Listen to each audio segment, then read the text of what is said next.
causes of World War I. We're going to start here, because obviously I don't have time to go through 40 slides. So we're going to start here. I'm going to go through it like really quick, and then we're going to do Jeopardy. Okay? And for Jeopardy, I'm probably just going to have you guys split into like 3-ish groups. We'll figure it out. All right. So main causes of World War I, right? We've got our acronym MAIN: militarism, alliances, imperialism, and nationalism. So European nations built massive militaries and created this arms race.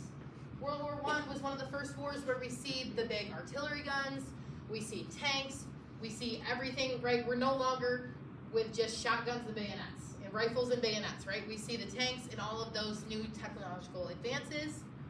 Europe splits into 2 major alliances, the Triple Alliance and the Triple Entente, right? So Britain, France, and Russia, and then Germany, Austria, Hungary, and Italy. So imperialism, nations competed for land in Africa, Asia, and the Balkans. We talked about the scramble for Africa. We were talking about decolonization in South Africa yesterday, right? So this is leading up to that. So that competition turns into conflict. And then we also see lots of ethnic groups wanting their independence, right? All of these things lead to the World War I. So life in the trenches, dominated by trench warfare, mud, rats, disease, lice, trench foot, right? Where your feet are wet for days and days and days and they just turn into nasty mush. The stalemate, right? So neither side could advance. We talked about the stalemate with the Cold War between the United States and the Soviet Union. We both got bombs, right? We could drop them on each other. That turns into a stalemate. So that new war technology again, so machine guns, poison gas, tanks, submarines, all of these make World War I the most destructive war ever. Why would it have been so destructive? Well, a lot of people died, but if we're talking about new technology, do we have anything to counter, stop it? No. At this point, all of these tanks are rolling out. We don't necessarily have all that anti-tank warfare because we've never had tanks before. All right, so the Treaty of Versailles, we've talked about this 100 million times. Germany has to accept full blame for the war. They pay $30 billion in reparations, reduce its military, and lose territory in Europe. Then we see self-determination being used to create new nations. Austria-Hungary and the Ottoman Empire were broken apart. Czechoslovakia and Yugoslavia come from this. Important things on this: Germany has to take the full blame of the war. Austria-Hungary and the Ottoman Empire were broken apart. What does the Treaty of Versailles often lead, or what does it lead to? Who rises up? What leader? Hitler, right? This leads right into Hitler's reign. So Russian Revolution, 1917. So political revolution overthrows Tsar Nicholas II and ends the monarchy, right? Vladimir Lenin leads us. He leads the Bolsheviks. He promises peace, land, and bread to workers and peasants. Again, another communist, well, this would be a Leninist, right, communist movement focusing on the workers and peasants like we've talked about. So Tsar Nicholas II is executed. Lenin takes power. Russia becomes a communist nation. And we see the NEP introduced. It mixes communism and capitalism. So after World War I, the Ottoman Empire collapses. Only Turkey remains. Kemal Ataturk is the first president of Turkey. He's considered a nationalist leader because he works to strengthen and modernize Turkey. So that westernization, right? They copy European customs and traditions. He requires Western-style clothing and education. Because at this time, remember, guys, westernization was seen as like the most developed a nation could be. Women gaining the right to vote, right? We see all of this at the same time. We see some of these developments in America as well. He replaces Islamic laws with non-religious secular laws, right? We talked about that word secular earlier this week. What does secular mean? Non-religious, right? Separation of church and state. So Zionism. So the nationalist movement of Jewish people, they wanted their own independent nation. They chose the Holy Land, right? They wanted to choose the Holy Land in the Middle East, including Jerusalem. The conflict was between Jews and Palestinians, the Arab Muslims, right? Both claimed the same land. This created ongoing conflict in the region. We still see a lot of issues, right? I'm sure you guys have heard about the war in Israel and Palestine and all of that. This is that same, like the Zionist movement. That's very similar to this. So as we can see, this conflict is still going on today. So our totalitarian dictators, we got who? List them as I point. Stalin. Mao. That's Mussolini and Kim Jong-un's grandpa. Does anybody remember his name? Kim Sung-il, remember? Kim Il-sung. It's Kim Jong-il, yeah, so it's Kim Il-sung, excuse me. So Kim Il-sung, I know he looks different without his glasses on, right? So, one ruler has total control over political, economic, and social life as well. Those freedoms that individuals have are limited or eliminated. We see the Soviet Union, Italy, Germany, right? We see North Korea, we see China having totalitarian governments after World War I. So common features, censorship. What does censorship mean? If I'm censoring something, yeah, blocking it out, they can't see it, the government's stopping you from saying something. So that would be like if I had my own newspaper and I put out in there, oh, like school is the worst, nobody likes school, and schools censor it, right? They're saying no one's allowed to have that opinion.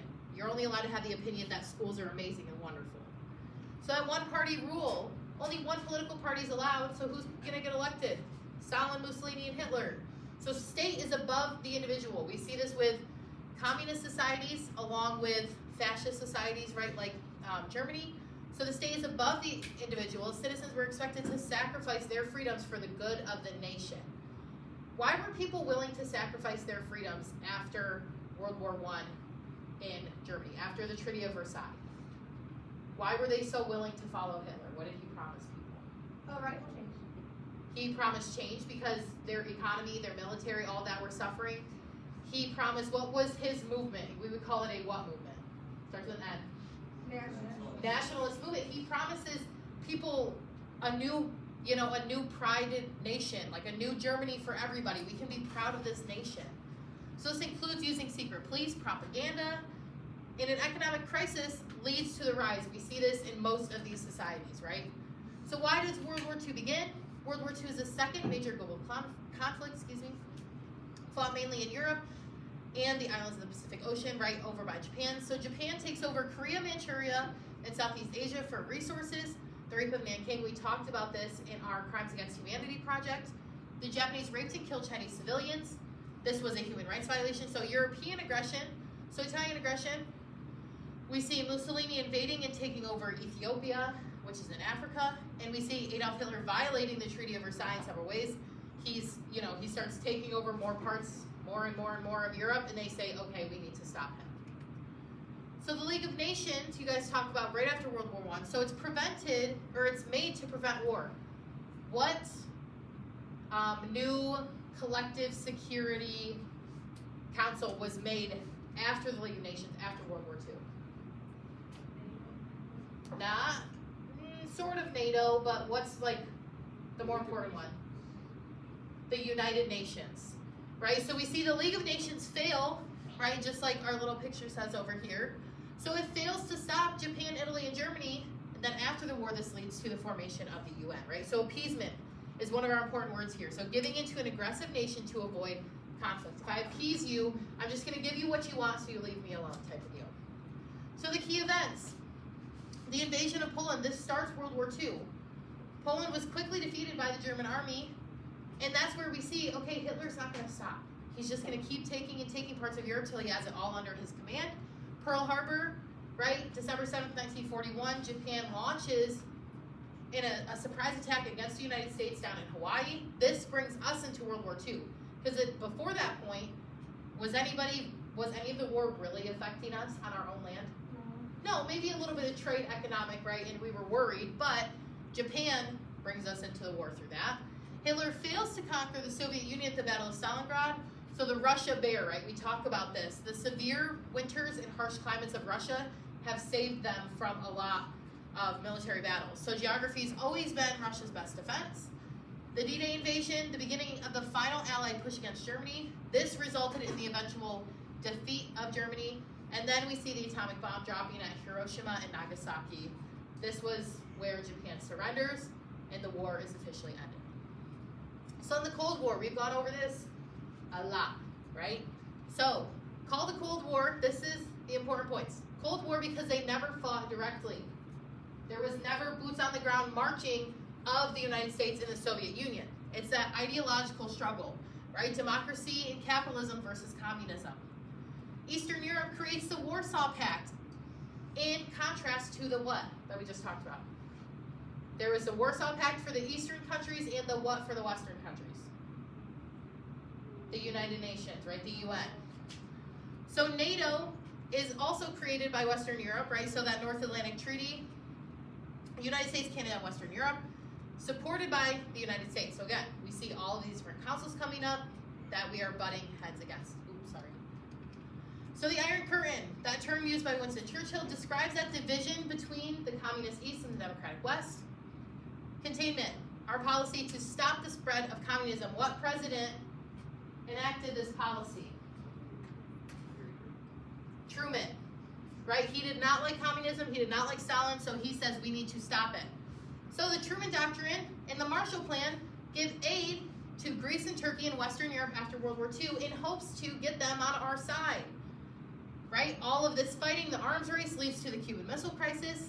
Soviet Union has nuclear missiles in Cuba. We fear nuclear attack.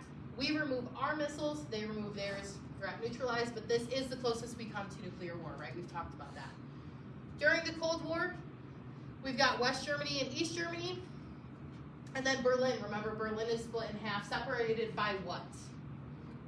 The Berlin Wall, right? That big border in between. So Stalin says, okay, I want you out of Berlin, I want you out of Germany, so I'm going to blockade all of your resources, and you won't have anything to do. So what did they do? They airlifted supplies, right? The Western nations flew supplies into West Berlin after the blockade. Then in 1960, he drops the blockade and then builds the Berlin Wall by 61.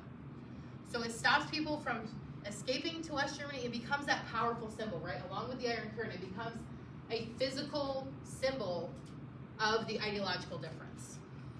So that brings us to our Southeast Asia Cold War conflicts. We've got North Korea, South Korea, right? The Korean War, communist and democratic. Is North Korea still communist today? Yeah. Under what leader? Kim Jong-un, right? So the North Korea is still communist, South Korea is democratic. The Vietnam War, Ho Chi Minh leads independence from France. North Vietnam is communist, South Vietnam is anti-communist. But did everybody want to be communist? We talked about this with Vietnam. That's where they're different from North Korea, or from Korea, right? Most people in Vietnam did want to be communist. They wanted to be united under Ho Chi Minh, but the United States kind of stuck our hands in there and said, no more communism. But we eventually end up, you can just sit across from Michaela, tell him. So we end up becoming completely communist, right? And this is kind of seen as a loss in the eyes of Americans. We talked about that, the issues surrounding it. Then that brings us to Cambodia, Pol Pot. What do we consider Pol Pot to be? The Asian who? Hitler, right? He did similar atrocities, right? So he rules under the Khmer Rouge, and he's responsible for that genocide. Remember we talked about Prison S-21? We talked about the killing fields. We talked about how they wanted a pure Cambodian agrarian society, meaning a farming society. This leads to about 2 million people. We talked about that. And this, in America, that would have been, I calculated out, 20% of our population's about 64 million people died. That's a big number, right? So that would have been how much 2 million was in relation to their country. So we see communism in China under Mao Zedong, right? He promises land to peasants, establishes a communist government. The Great Leap Forward, was it a failure or a success? Failure. What was it modeled after? The what plan from Stalin? The 5 years plan. But unlike the 5 years plan, this is a complete failure, leads to famine. So he decides we need a revolution. He calls himself Chairman Mao, right? He says, we need a cultural revolution. This is that cult of personality we talk about him building. The youth groups, right? The Red Guards, similar to the what groups in Germany? With swing kids? Hitler Youth, right? So violence, persecution, and chaos ensue across China until he passes away. Deng Xiaoping comes in. He introduces market economic reforms. He keeps the communist government, but adopts the capitalist practices. Again, he's the one who says, it doesn't matter if the cat is black or white as long as it catches a mouse, right? He's saying, doesn't matter if we're communists or capitalists as long as we're making money. So this leads to those Tiananmen Square protests, similar to what that we talked about 2 days ago with South Africa. Oh, the what uprising, do you remember it? no. Didn't we have We did have a CRQ on it. The Soweto Uprising. I know some of those names are a little hard to pronounce. So the Soweto Uprising, right? That could be a good connection across time here. So students protest for democracy, political reform, and more personal freedoms. The military suppresses protests, and hundreds were killed or arrested. This brings us to India, which we talked about. We talked about India on Monday, right? Okay. Get my days mixed up. So India is ruled by Great Britain for nearly 200 years. After World War I, Indians demand independence. Gandhi leads them. He believes in non-violent resistance and what? It's up on the board. Civil disobedience. Civil disobedience. That is important when we're talking about Gandhi, MLK, and Mandela. Right, so key actions. He leads the Salt March, protesting the taxes the British put on salt that's created in their own country, right? The boycotts, they stop buying British goods. They say, okay, you're going to keep treating us badly, then we're not going to give you any of our money. So he inspires that peaceful resistant movement across the world. So the partition of India, right, we've got India, which is majority Hindu, Pakistan, majority Muslim. This leads to that massive migration, the religious violence, we talked about that. Remember, a border all of a sudden is created in between now there's two new countries. Well, what happens if I'm Muslim? I don't really want to live in India. I would rather be in Pakistan with the rest of the Muslims, right? So this also creates that ongoing conflict over Kashmir, that little area right above India. We talk about that. Still wars over whether it should be Muslim, whether it should be Hindu, all of that. So this brings us to South Africa and apartheid. So apartheid is that system of racial segregation in South Africa, separate schools, separate housing. They passed laws restricting movement of people. So Nelson Mandela, leader of the ANC, the African National Congress at the time, he's in prison for 27 years on essentially charges of trying to conspire against the National Party, right, the white government. He's in prison, released by F.W. de Klerk in 1990, and becomes the first black president of South Africa in 1994, leading to universal suffrage for black South Africans and overcoming the years and years and years of apartheid. We talked about that yesterday. All right, so now we're going to start our review game. So let's split up into 3 groups. Try to make yourselves even, okay? So like some people sit here in the middle, then over there. I mean, you can stay right in the groups that you're in. Is that fine? All right, so from Zari and Talon over, you guys in the middle here, and then you girls and Shane and Emiliano, okay? You guys will be each of the groups. Does that sound good? Okay. So we remember how to play Jeopardy, right? Yeah, sorry, that's so loud.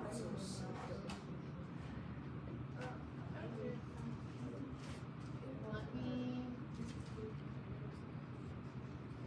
Okay, 3 teams. So, what group would like to go first? Maggie's group? 6-7. Maggie.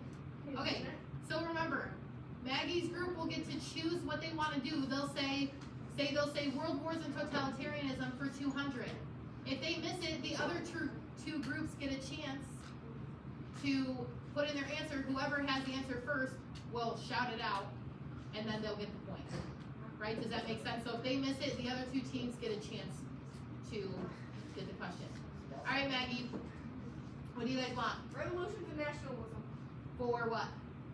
500. Good Lord. All right. Oh no. So you say the answers out loud. I'm confused. Are we a team or? No, you guys are in the middle. Oh, Zari's on this side. You guys are with the girls in the middle. okay.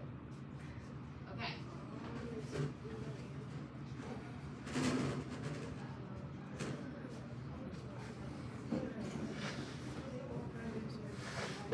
So everyone should still kind of be talking about this, right? Because if they get it wrong, then you can answer.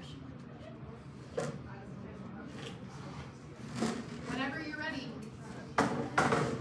They both had outcomes that ended with a totalitarian leader. Okay, so they both end with a totalitarian leader. What about the causes?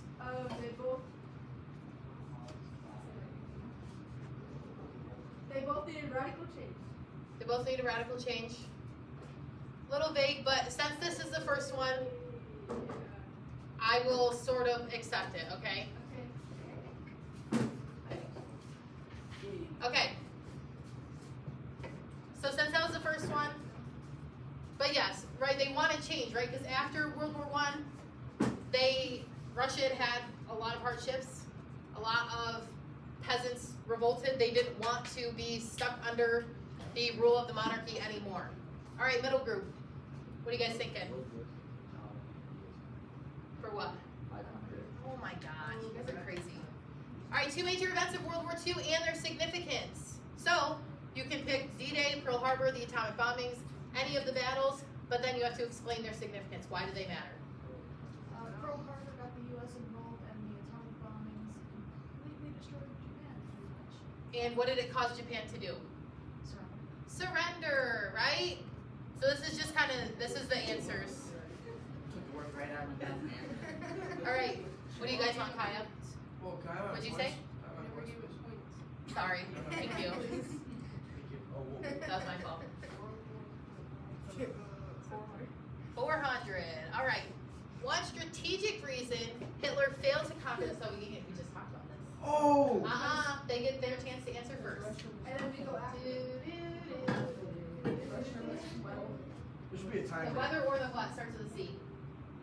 What's another word for weather over a long period of time? The climate, right? What do we call it? The Russia what? What's common in Russia? What animals? It's really scary. The Russia bear, right? The climate, the winter. Do you want me to roar so you know it's a bear? You're giving them all the hints, man. Yeah. That's not She fair. said weather. I feel like I let everybody, you guys had a very easy one first. Okay, now this is for real. Yeah, we're- You have to answer it within 30 seconds, or else it's not counting. Look, I'll even start a timer on my watch. Vanessa? Oh my goodness. You're welcome. Hang on, let me get a timer. Timer, start a new timer. Why is there never one for 30 seconds on here?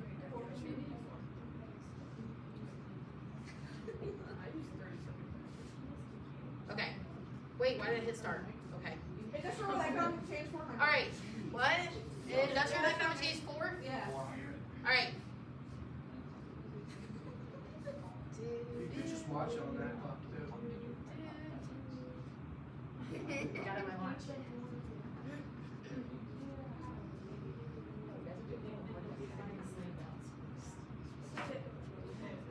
Alright, you ready?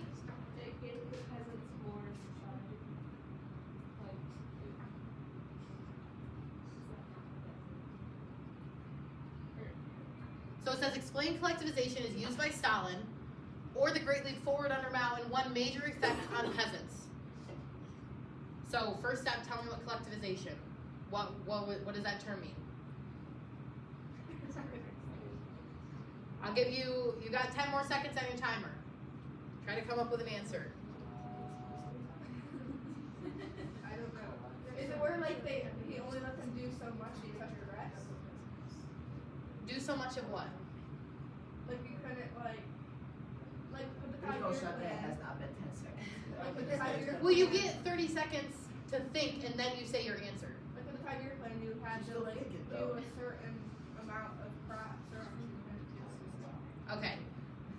Middle group, what's your answer? Why are you looking at us? We don't know. Well, okay, then, okay, I'll restart the timer. You guys, both of these groups, you guys get 30 seconds, starting now. No, NGL. not go back to the no clue. NGH, NGL, TBH. Don't speak in acronyms, speak in I real feel words. like I What the M- Go for it, MB. John. MB. That's MB. My bad. All right, that's time. Okay, who wants to go first? Middle group? Oh my goodness, Yosh, talk. I'm not scary, tell me. Collectivization, explain it. I don't think I agree though.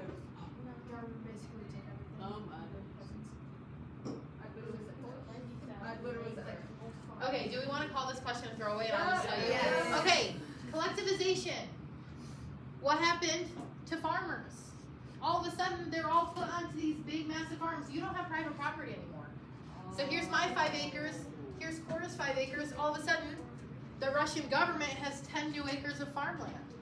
And we farm them. So collectivization, but what was the problem that we talked about? Why did it fail economically? Because say I farm 50 fields, best corn you've ever seen, Core only does 20, we still get the same amount of money. Do you think I'm gonna work that hard again next year? No. No. So it fails economically, right? Because we have less crops going in, but it also creates a what? What happens when we don't have food? A famine, right? So it leads to a famine and economic effects. Okay, you guys will get another redemption since literally nobody knew that one. Okay, Maggie, what do you guys think next? Nobody, guys, nobody got that question, right? We'll just call that one a wash. That's a Still skill work issue. for World It's a War skill in issue. totalitarianism 300. This one? Yeah. All right. I'm getting it off. They're the ones that keep it though, that's not that. They should have known that it's gonna be a hard question. Whenever you're ready.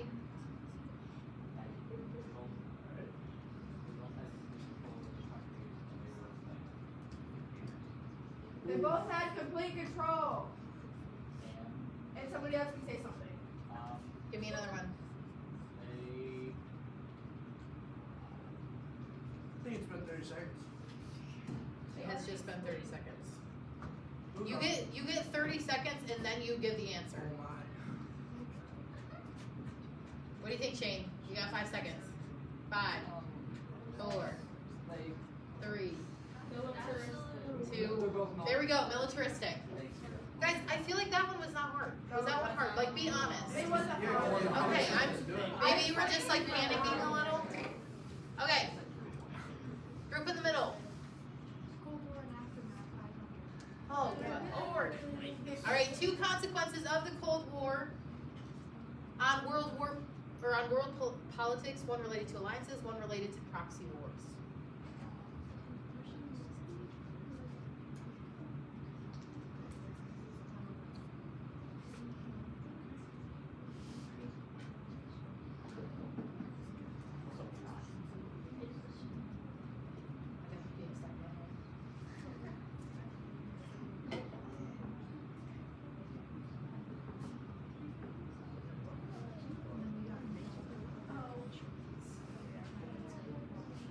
All right, that's time. The U.S. and Oh, Russia but they can have still 50 hate each seconds other. though. Let us answer. Russia and the U.S. hate each other, and they try to block off all countries with relations to each other. Through what alliances? Warsaw Pact and NATO. Okay. Then the proxy wars. What's one of the proxy wars? Vietnam counts.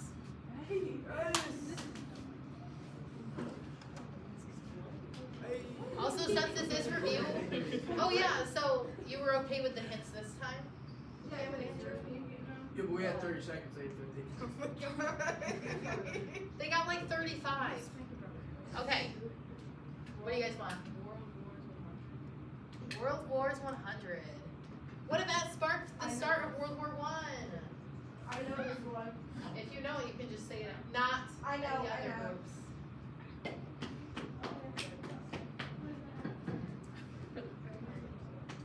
What? Easy. If you know it, you can say it.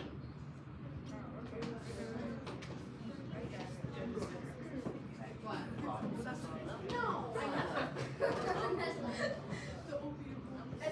Doesn't it come to us then?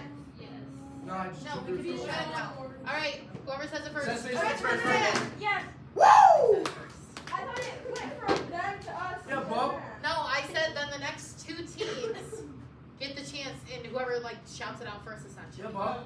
So the assassination of Archduke Franz Ferdinand. Guys, would it be better if we just did 2 teams? Oh, no. What? Do you not want to absorb into Is another? this just because we're kicking everyone else's butt? Is that why? Well, no, I'm just saying I don't know if we split these up evenly. Let's do that. You 3 go with Vita's group. You 3 girls can be with the middle group, okay? I think that might work a little better. I feel like 3 is a little much. Yeah, add threes points to ours. I'll add, I don't know how to add Just do 200. Just do 200 each. Yeah. I know, that's what I was gonna do, I just need to.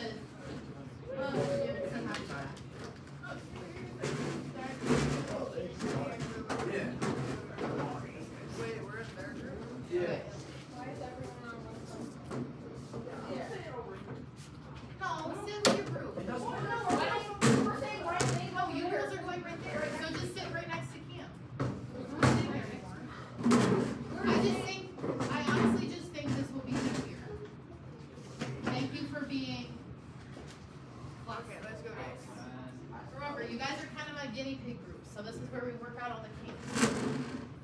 Alright, this feels a little better, I think. Ready? I do. Let's go. Alright, so who just got the point? Middle team. Okay, you guys go. What are you thinking?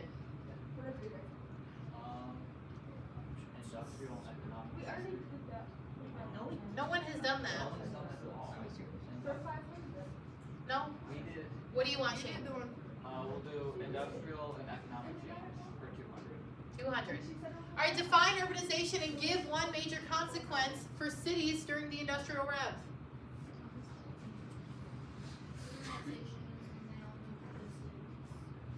Movement from what to cities? Rural areas to cities, then one major consequence for cities. Overwork. What'd you say? Unemployment, right? Because there's too many, what? Not enough jobs. Too many people, not enough jobs, right? So good, that leads to unemployment. Alright, good. Wait, you guys are team one. Okay. I'm struggling. Will this counter over here? I feel like I'm like bending over. Okay, middle team. Let's go industrial and economic change for 500. They came Oh, out there. Yay! We don't need to kill it. Alright, describe how industrialization influenced imperialist expansion in the 19th century. Connect resources, factories, colleagues. Don't worry too much about that second part. Sorry, that might be confusing. So how did industrialization influence imperialist expansion during the 1800s? They needed to go elsewhere to get the resources IBC. they needed for their industrialization. Okay, yeah, because what was happening to our resources? We were using the way We're using them up, right? So we need to go other places. We say, oh, we're maybe running out of gold. We need to go mine gold in some other country, right? See, I just know that you guys are smart about I think that was, yeah. How he No, chooses the like, I mean, question. it takes me a while to think about it, alright? So that led to the establishment of colonies, right? The scramble for Africa. All right, team one. What do you guys want to do? Vita, what do you think? Which one do you want to do? The last 500 one? All right. One reason decolonization after World War II led to a conflict in a newly independent country. So you can use India, Pakistan, Vietnam, or South Africa. All right, go.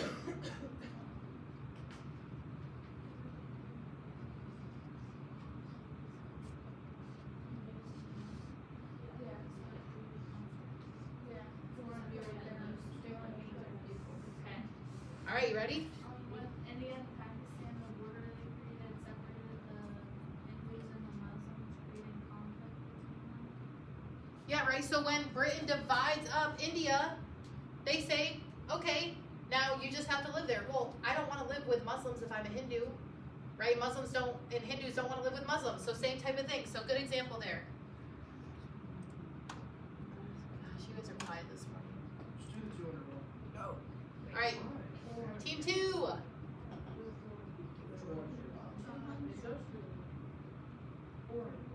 Industrial for 4. All right, explain and click. This one. Yeah, this Yeah, this one Oh, has God. So just add it to, I would just add it to team 3, Yeah. so that way then that gets. I thought I did add it. There was a wall. Whatever. Okay, we'll just not hit that one again. Remind me. Okay, which one do you guys want to do then?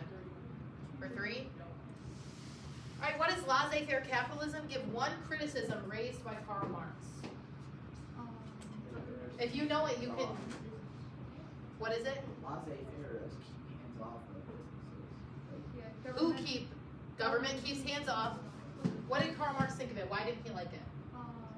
if the government doesn't control it, they get out of hand.